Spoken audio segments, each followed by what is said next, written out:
The ideas that gave birth to our nation are the ideas that our nation is resistant to right now, and we should talk about that all the time. In a world where narratives are shaped by corporations and gatekeepers, independent voices matter more than ever. Badlands Media brings together citizen journalists, researchers, and independent thinkers. The truth is triggering. Question the narrative. Explore the facts. It's authenticity, courage, resilience. Search for the truth others won't. It's not about being first or being right. The information war is changing. It's about being authentic. Embrace the friction. Embrace the friction. Shut the f*** up. Authentically antagonizing. Join the movement. I'm going to say how I feel. Follow Badlands Media. This is about the future. The Badlands. What are the Badlands? Explain those Badlands. That's a hell of a name. MyPillow's second annual mega sale is finally here. Get our patented premium MyPillows that adjust to your exact individual needs to give you the best sleep of your life. When I got MyPillow, I'm asleep almost immediately. I stay asleep at night and I wake up more well-rested in the morning. Now for the lowest price ever. Kings, $19.98. Queens, only $18.98. And Giza Dream bed sheets, the best sheets in history, for as low as $29.98. Lux Pier 6-piece towel sets, towels that actually dry you. What a concept. Now only $39.98. And our made in the USA mattresses and mattress toppers as low as $99.98. So go to mypillow.com or call the number on your screen. Use your promo code to take advantage of our second annual mega sale. But that's not all. Order right now and we'll ship your order absolutely free.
Your bank kept $1,600 from you in 2025. You probably didn't notice.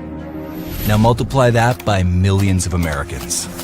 That's over $433 billion in interest the banks kept. Your money goes in. Banks put it to work. They make record profits. You get almost nothing in return. And when they blow up, guess who has to bail them out? So what are you supposed to do? Ask politely, wait, accept that this is just how banking works? Or you could put your money where it works for you. On River, your cash earns 3.3%, paid in Bitcoin. Earning Bitcoin gives your money even more room to grow. And it's just as easy as how you bank today. You can get paid, pay your bills, and access your money anytime. Start banking with Bitcoin on River. badlandsmedia.tv/river. You will not regret it.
story travels past the pages, time is worn. Every age will hear the echoes of the day.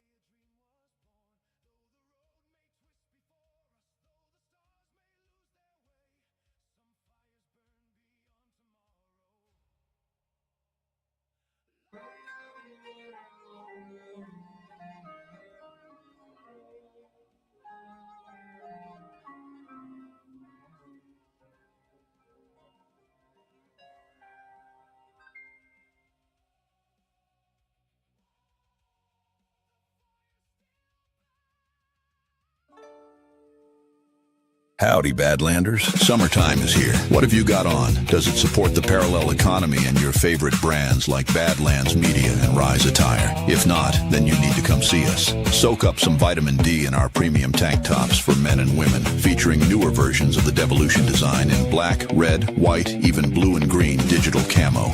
Yowza, we got them for Psywar, Badlands Native, and Clown World too. How about these bad boys? Psywar, Clown World, and Devolution beach towels to help you spark up a conversation with your new best friend or future spouse at the pool. And by popular demand, we've got athletic women's leggings that'll have you red-pilling all the ladies in your Pilates class, whether they like it or not. Too bad. This is Badlands, baby, and we're strapped. Get some and support the new media parallel economy as much as f***ing possible at badlandsmedia.tv/rise.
a blazing beacon like the ones who came before. Raise your eyes, the dawn is breaking. Raise your voice, the world is waking.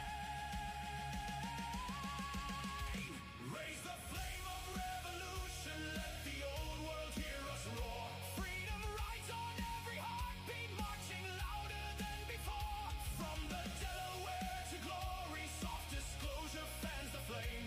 For the hands that built this nation made no cracked hands, yet remain.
Across the years the story travels past the pages time is worn. Every age will hear the echoes of the day a dream was born. Though the road may twist before us, though the stars may lose their way, some fires burn beyond tomorrow,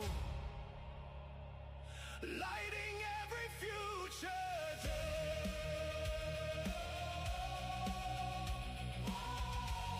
The fire still burns.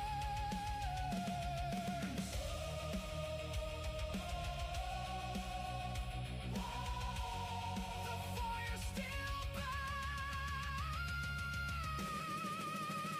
Raise the flame of revolution, let the old world hear us roar. Freedom rides on every heartbeat, marching louder than before. From the Delaware to tomorrow, soft disclosure fans the flame. For the hands that built this nation made no cracked hand, yet remain.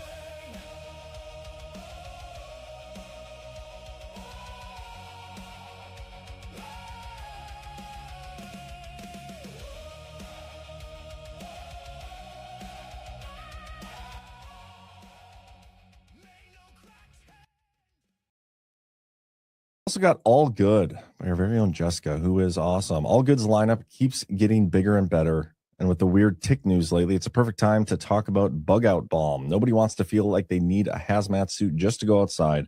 Bug Out Balm keeps ticks and mosquitoes away without the harsh chemicals.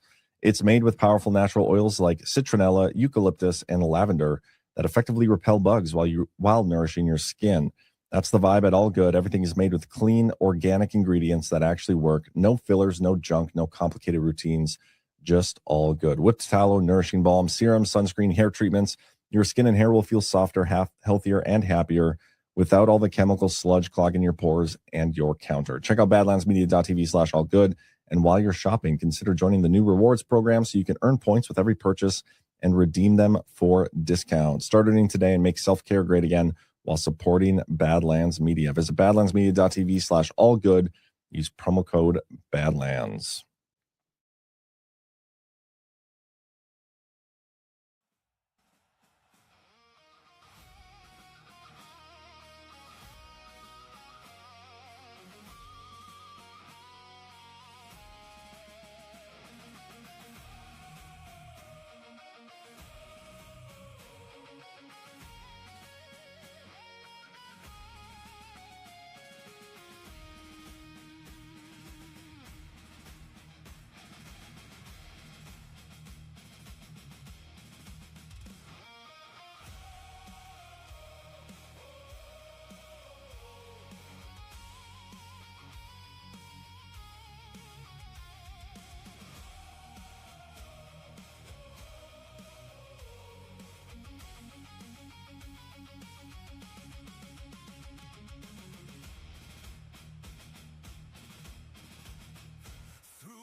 Ladies and gentlemen, the 45th and 47th President of the United States, Donald J. Trump.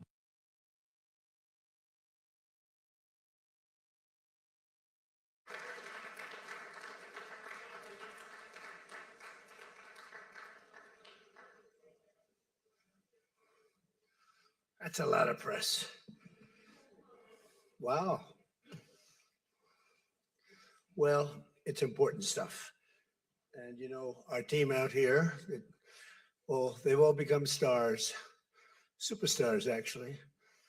But we want to thank you very much. We've had a tremendous time and I think a great success. And we just concluded a very successful NATO summit here in Turkey. And I want to thank President Erdogan, who's really a great man. He's a great leader. He's a friend of mine, been a friend of mine for a long time. He's a strong person, a very strong personality, and that's why he runs such a successful and good country, and really a great, I would say, a great country. Militarily, he's very powerful. People leave him alone, but he's really done a fantastic job. And from the moment we got off the plane, you look at the airports were beautiful. They built a new terminal for our arrival. Everything was beautiful. And so I just want to thank President Erdogan, who's done a fantastic job in Turkey. And I also want to thank NATO Secretary General Mark Rutte. Mark is an extraordinary person, smart, great leader. It's not easy leading so many leaders like that. Get a lot of leaders and they're strong personalities, every one of them. And Mark does an unbelievable job. Couldn't find anybody better. I just want to say there was tremendous love in that room. The press got to see the sitting, but they didn't get to see the speaking. And I actually said, it's too bad the press couldn't see this, because every one of them spoke for a little while. And I spoke for a little while. And it's a lot of speeches. We kept it short, but it's too bad the press couldn't have seen what we were doing in that room, because it was very smart people, and they have a lot of good in their heart, not evil, good. And they're doing a great job for their country. The world is doing well. We have, as you know, the oil is down. We'll see whether or not we keep it down. We should keep it down. We're doing things that should have been done 47 years ago with Iran. And I just want to say that throughout my first term and over the past 18 months, the United States has led a historic effort to dramatically increase the defense spending and to have equipment that no other country in the world has. When you look at Venezuela, when you look at Iran, essentially demolished their military in a couple of weeks. They had a good military, they had a good Navy, they had 159 ships, everyone's at the bottom of the sea. They had a good military, they had a good Navy, they had 159 ships, everyone's at the bottom of the sea. They had hundreds of airplanes, they're all gone. They were all lying burned up on the runways. They were totally decimated. Their radar is gone. Everything's gone. Their leaders are gone, frankly. And their combat capability is pretty low. They have a small percentage of missiles left. They have some of the launchers, missile launchers left, call them launching pads, but most of that's been destroyed too. So we have the strongest military in the world by far, not even close. Everybody admits it. Last year's summit in the Netherlands was great also, and we achieved an unprecedented agreement to increase the annual defense spending, and it's the benchmark, raising it from 2% to 5% of GDP, which everybody said was impossible. And now they're all thanking me, and most of the countries have agreed to it. We have a couple of that didn't, but I have a feeling they're going to, and pretty quickly. In fact, today they were very positive. One of them in particular was, I didn't think a good team player. Today was a great team player. As all of the leaders understand very well, the United States remains by far the largest contributor to NATO, monetarily and maybe otherwise, and the strongest military anywhere in the world, and they respect us as a country. Again, they didn't respect us 2 years ago. They laughed at us. NATO laughed at us. Everybody laughed at us. They don't laugh anymore. There's no more laughing. This year, we invested a record $1 trillion in our armed forces, and we're going to be asking for 1.5 trillion coming up. We have the money being spent on the best equipment anywhere in the world. In the working session this morning, we discussed the progress other members are making toward the 5% target, and they're making great progress. Many of these countries are very rich, by the way. We don't have to feel sorry for them. But it doesn't mean they're properly protected. There's a big difference. Some have truly answered the call, and others are making big changes and will be answering the call. I think I can say in all cases they're going to be answering the call, and we'll be taking in over $1 trillion a year toward defense, and that's a tremendous amount of money. It's a big up. They were at 2%. They were actually at 1%. I got them to 2%. Then I wanted to get them to 5%, and we got up to 5% the last time. And they're, just again, if you could have seen the respect and the love in the room, and it's love really for the country, for our country. I don't want to say me because you'll say, oh, he's so conceited. He's such a conceited person. But they do. I mean, they like the job I'm doing. They said, sir, we love you. These are grown people saying that. Isn't that nice? Maybe, I don't know, maybe they're trying to get to me. And the way they did, because there was tremendous unity in that room. And I urge all nations to accelerate their plans to get the benchmark as quickly as possible. The benchmark is going to be that 5% number. That's the number it should have been for years. As a result of the commitment we achieved last year, defense spending of other NATO members surged by more than almost $150 billion in 2025, and much of that money is being spent on American-made equipment. They all want American-made equipment. We're pushing very hard to have the defense companies, and they're great. We make the best equipment, the Patriots and the Tomahawks, and everything we have is considered to be the best. Not by me, it's everybody wants it. I wish we made it faster because we could sell as much as we could make. And as you know, I had Lockheed and every one of the companies, all of the companies, which are Raytheon as an example, Boeing.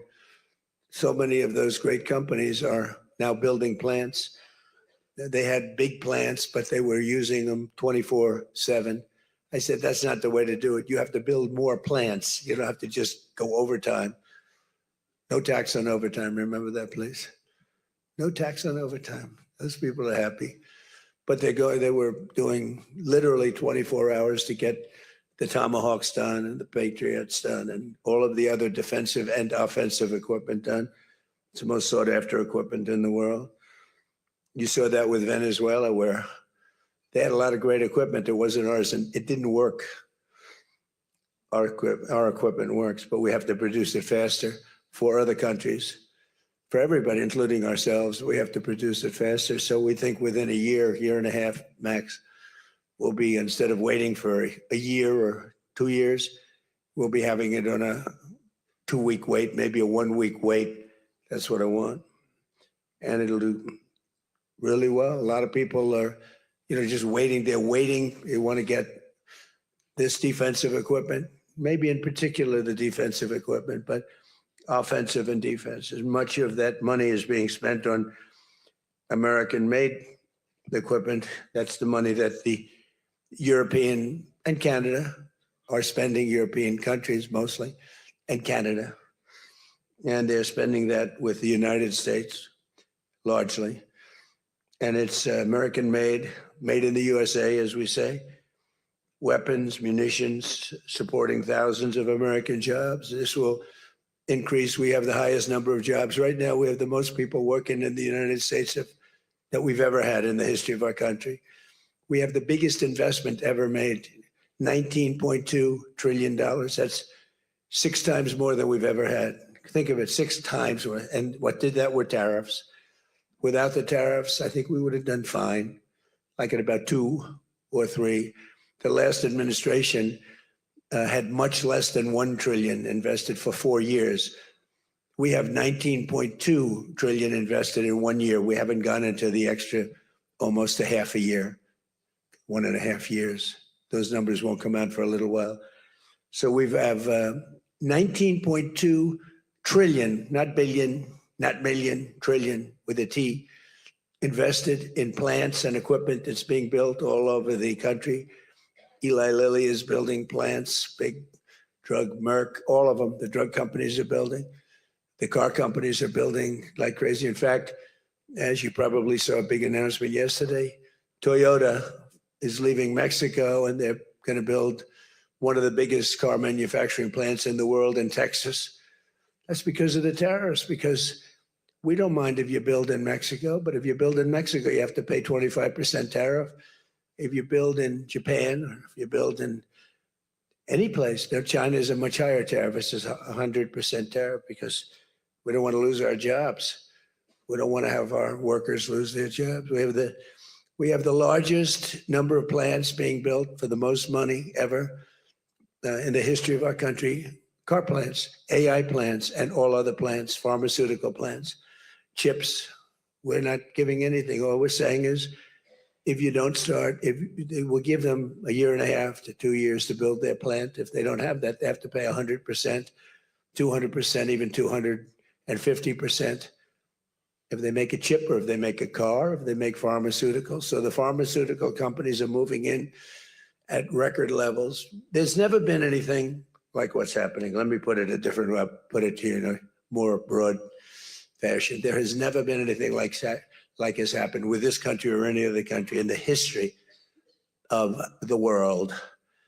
There has never been growth. There's never been manufacturing plants being built. We have so many being built.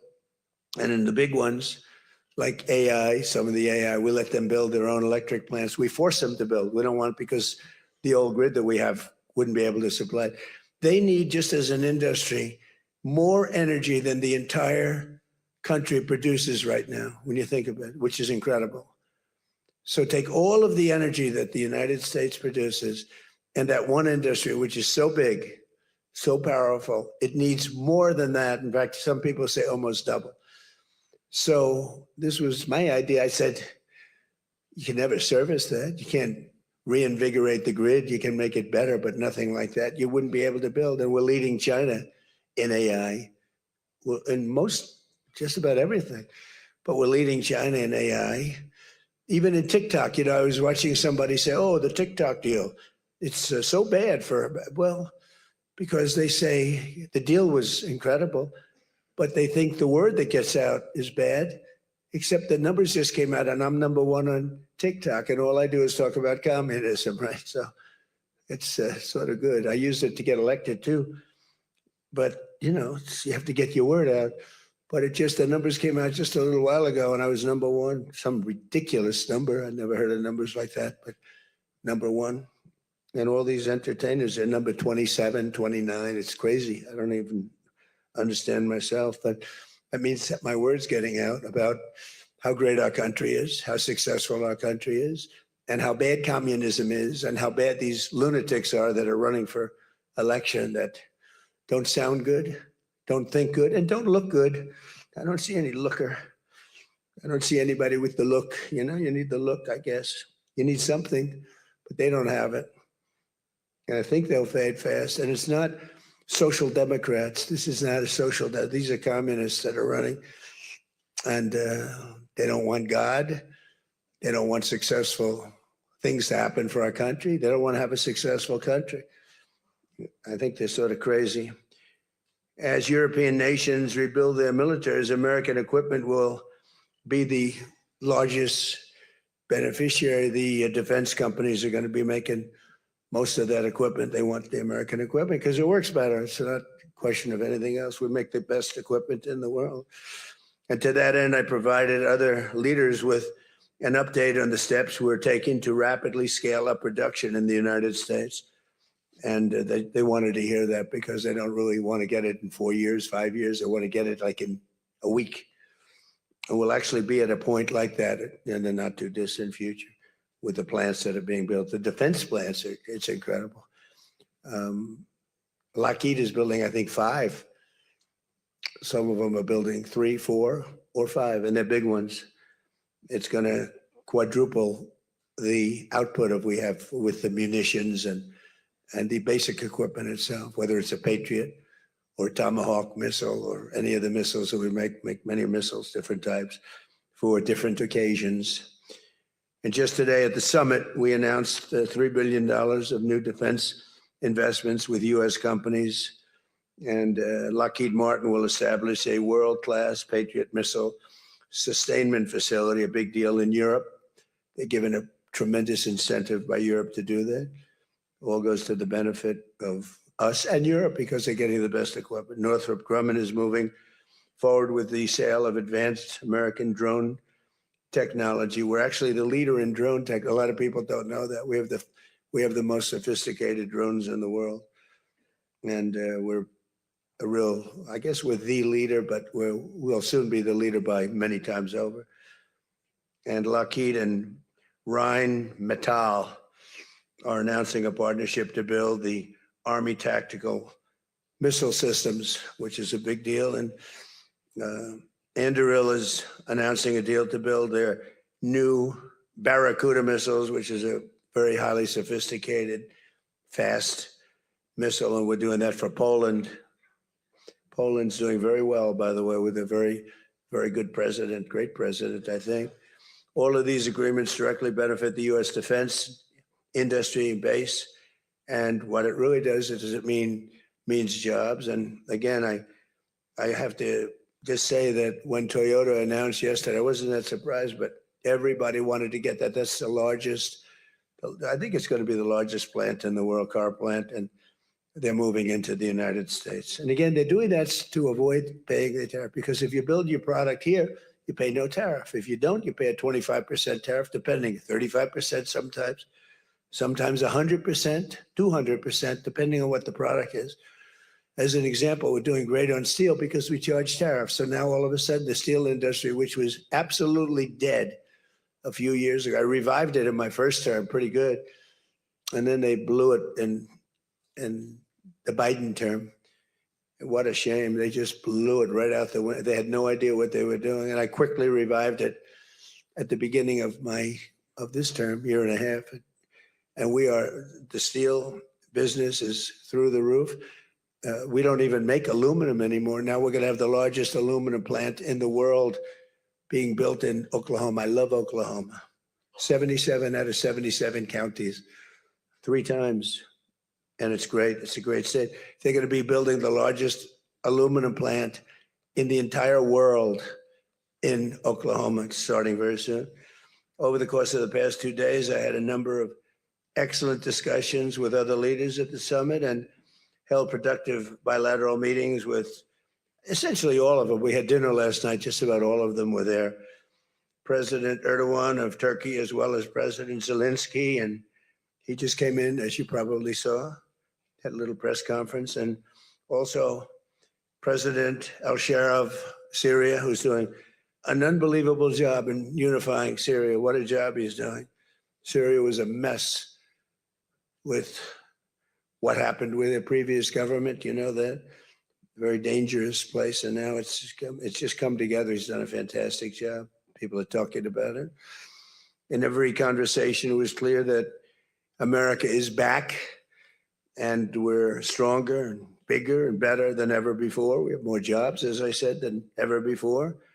And we're respected again like maybe never before. We are so respected as a country. That's why I wish I told the Secretary General, Mark, I said, it's too bad the press could not see what's happening in this room. You saw the big round circle with all of the leaders of all of those countries. And I don't know, I think they should allow it. The theory is that they won't be speaking quite as freely and it won't be quite as good, but who knows? It was amazing, actually. The unity in that room was incredible. Really a love. It was sort of pretty wild. There was a love in that room that was great. So this was a tremendously successful summit. And again, I want to thank President Erdogan, Turkey, and President, so many of the presidents, prime ministers, they were all here from NATO, the NATO countries. And in particular, we have to thank the Secretary General Mark Rutte for doing a fantastic job. He really put on a tremendous, his was just something, he's a unifier. He's a tremendous unifier. So I could take a few questions. We've done a few of these already today, so I don't think we should take too many. I don't think we should take, right? So we're going to keep it a little bit short. And I know a lot of you are going home. Some are going with me. So go ahead, please. Sir, yes. Yes. No. The gentleman right here. The very tall gentleman who's very insecure. He doesn't want to ask the question. He's a handsome guy, but he's very insecure. Go ahead. Do you want to shout it out? Give him a mic. How about giving him a mic? You shout it out.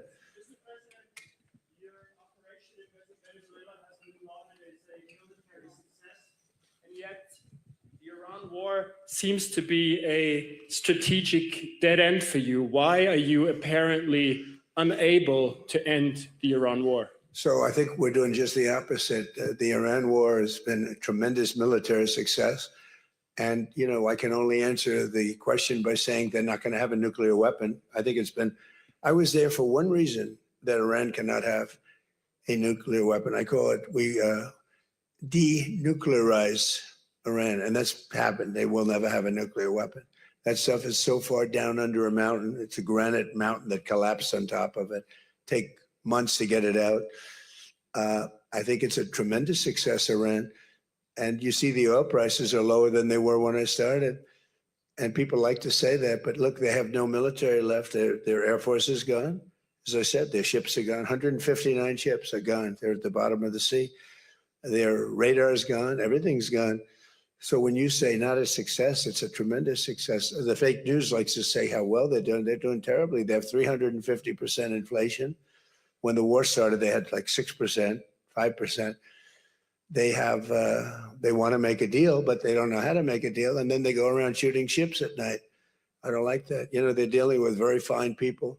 They're dealing with Steve Witkoff. They're dealing with Jared Kushner and J.D. Vance, and they're dealing with Marco and Scott. They're dealing with great people, but I don't know. I think they're a little loco. They're a little crazy. But they told us they'd like to go to the funeral of a very a person who was killed a lot of people.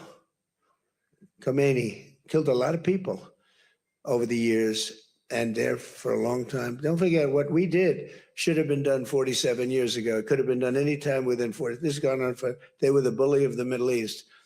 So they're a much different country. Now, in one day, all of their anti-aircraft things are gone. That doesn't mean they're not going to get a plane at some point, but all of it's gone.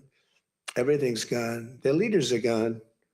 They had leaders, they're gone. And they had another set of leaders, they're gone. Now they have another set of leaders, they may be gone. Who knows? And you know what? I may be gone too, because I'm their number one target. It's out all over the place. I'm their number one because they're scum. That's the way they act. And that's the way they've done it for 47 years. But I'm doing what's right for the country. I'm doing really what's right for the world. They have to be stopped. And they've killed thousands, hundreds of thousands of people. They killed 52,000 protesters over the last 3 months. So when you say we're not doing well, I think we're doing phenomenally well. Our military has been incredible.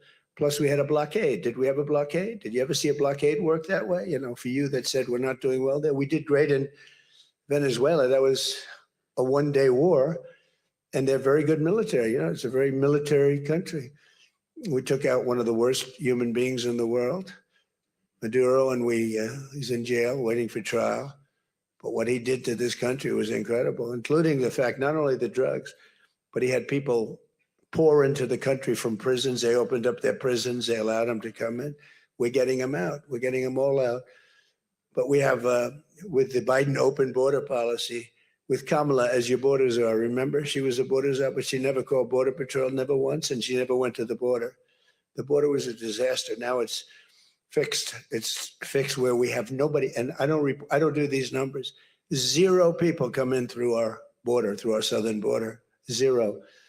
And that's been announced now every month for the last 12 months, zero. We had millions of people come in, under 25 million people, I think more than that under Biden. And they weren't people that you want. And for the most part, they were drug dealers. They were escaped from, think of it, all the prisons. And I'm not just talking about from South America. I'm talking about from the Congo. I'm talking about from all over the world. The prisons were emptied out.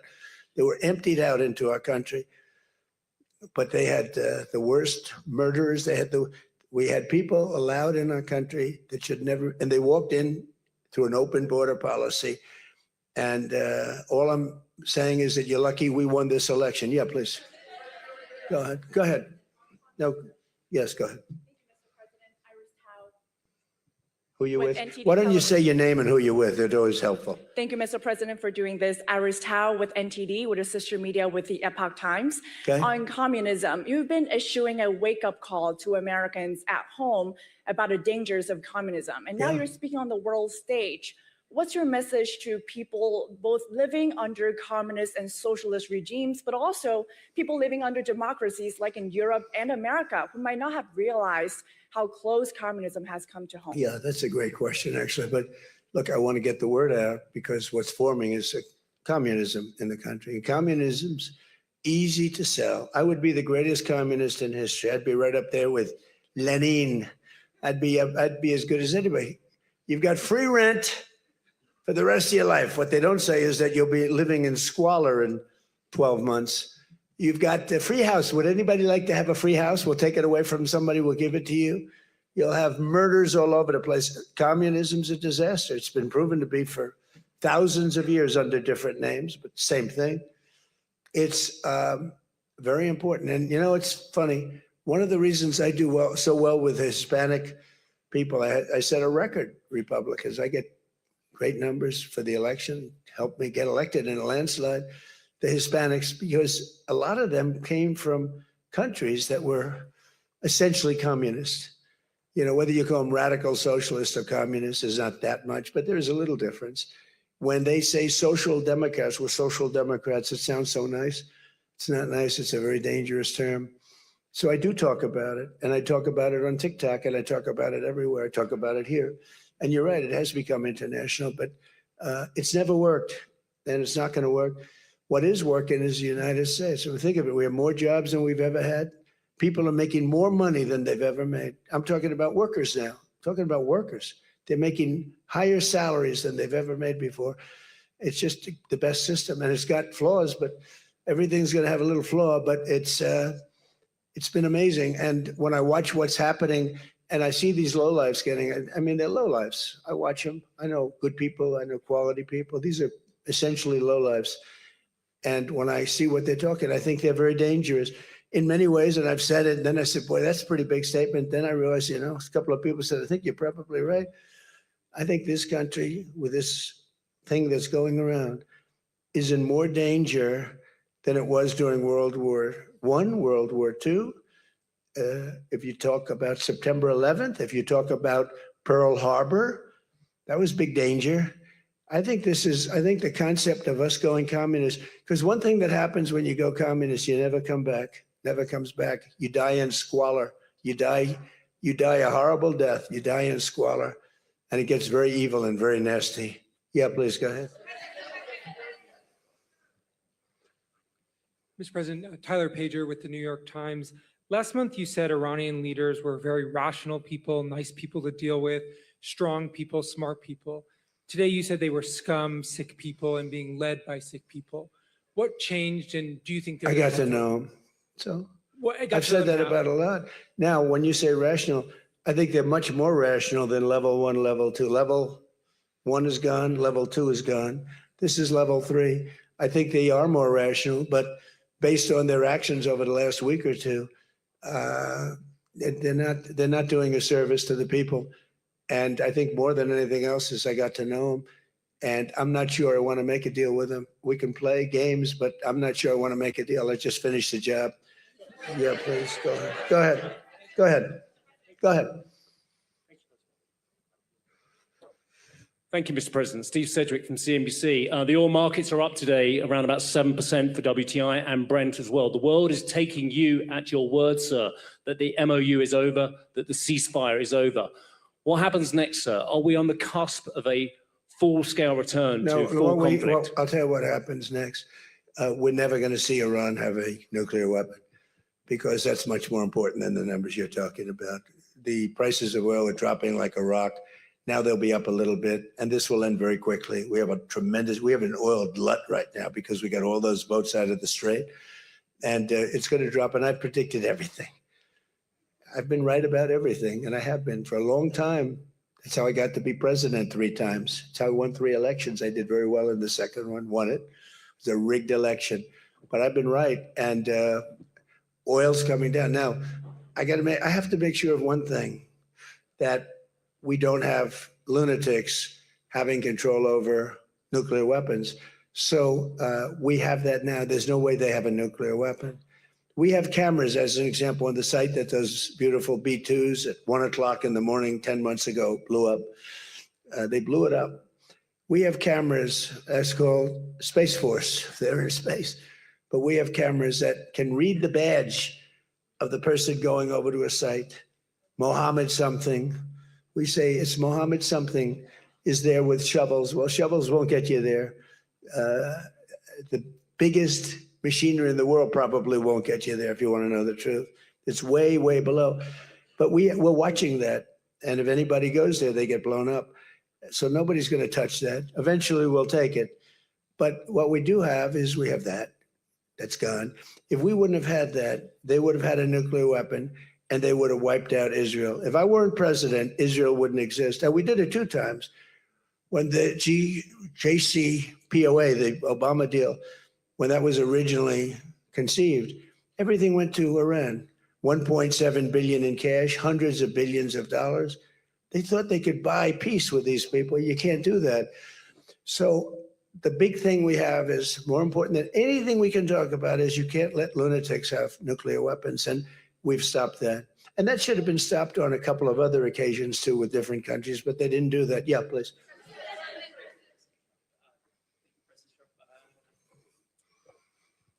Stephen Nelson from the New York Post. I'd like you to address speculation that you're leaving Ankara not in the new Air Force One because of security concerns involving Iran. You've spoken today twice about them possibly assassinating you and possibly being successful. Did that concern have something to do with Well, I speak about it a lot because, you know, the life of a president is very dangerous. It's 5.2%. You know what a race car driver is? 1/10 of 1%. A bull rider, that looks pretty dangerous to me. It's 1/10 of 1%. No, it's 5.2% is you don't make it. You should have told me you're an excellent reporter. You should have told me that years ago. Maybe I wouldn't have run. It's a very dangerous profession. No, I'm #1 on the kill list for Iran. They're lovely people. I'm #1. So I don't know. I can't tell you that, but I don't really care because I'm doing my job and I'm doing it, I hope, better than anybody's ever done it because we have a country that's hot and really, really successful. But I mention it only because it's on the list. I mean, it came out. There was another list came out yesterday, and I'm #1 on. I like being #1 on TikTok better, but I'm #1 on the list for killing. Go ahead. Hey, Sean McCreesh, New York Times. But why aren't you flying the new plane home? Say what? Why aren't you flying on the new Air Force One home? It's flying to Europe to one of the big bases, 2 or 3 of the big bases where we can show it to the people. And we'll be going home by normal methods.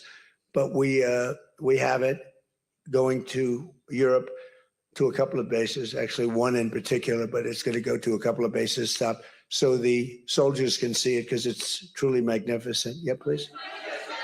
Go ahead. Do you want to go? Okay, go ahead. Mr. President, Harici Media, Tunç Akkoç, Türkiye.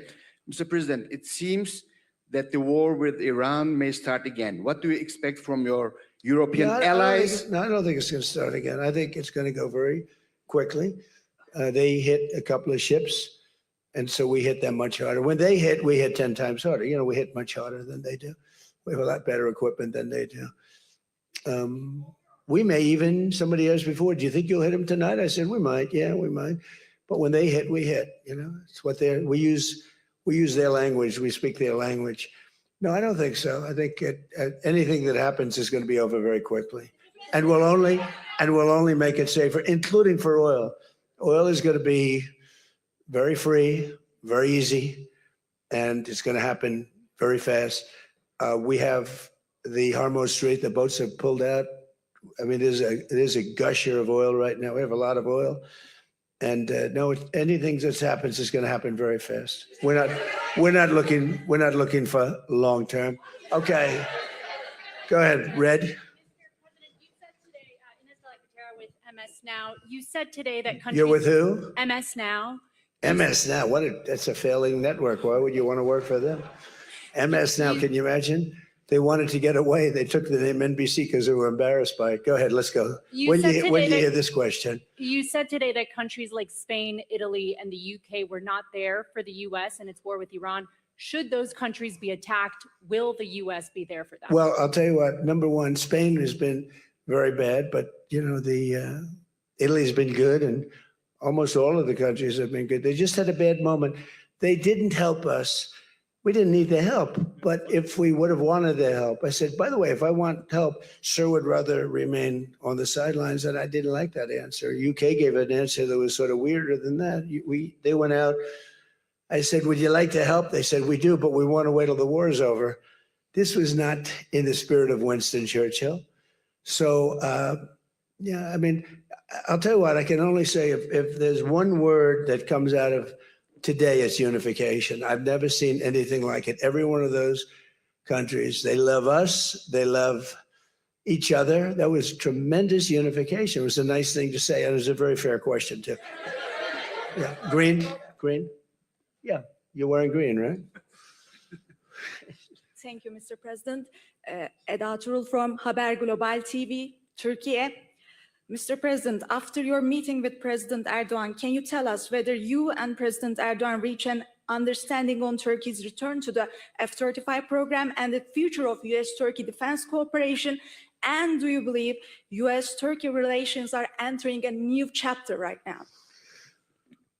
Well, I had a great relationship in my first term.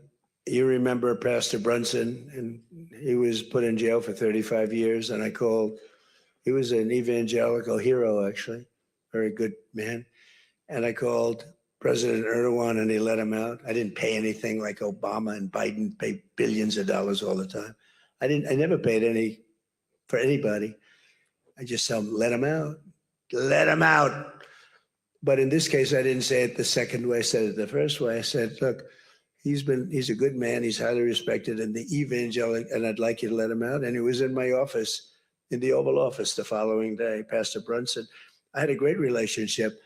When Sleepy Joe Biden got in, bad things happened with a lot of things between the border. Everything was bad. We were laughed at all over the world, and we had a very bad relationship with a lot of countries. I think Turkey was one of those countries. But that changed on November 5th when we had the election. And it's one of our best relationships. We have a great relationship. And they're talking about the F-35 airplane, and it's the best plane, and everybody wants it. And we have to make a decision who we give it to.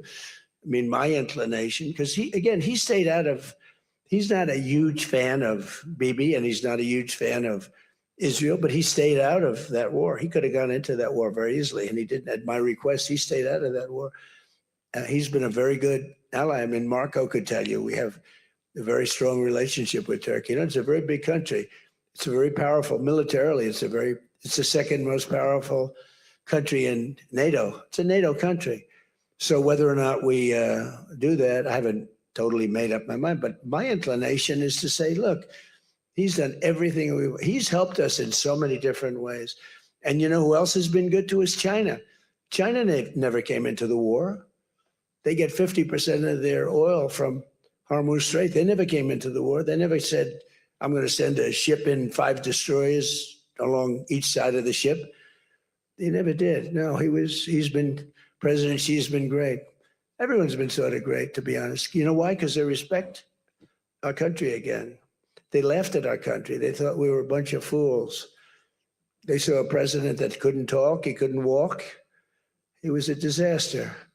They lost respect for our country, but now they have more respect for our country than they've ever had before. Thank you all very much. We'll see you back. Thank you very much, everybody.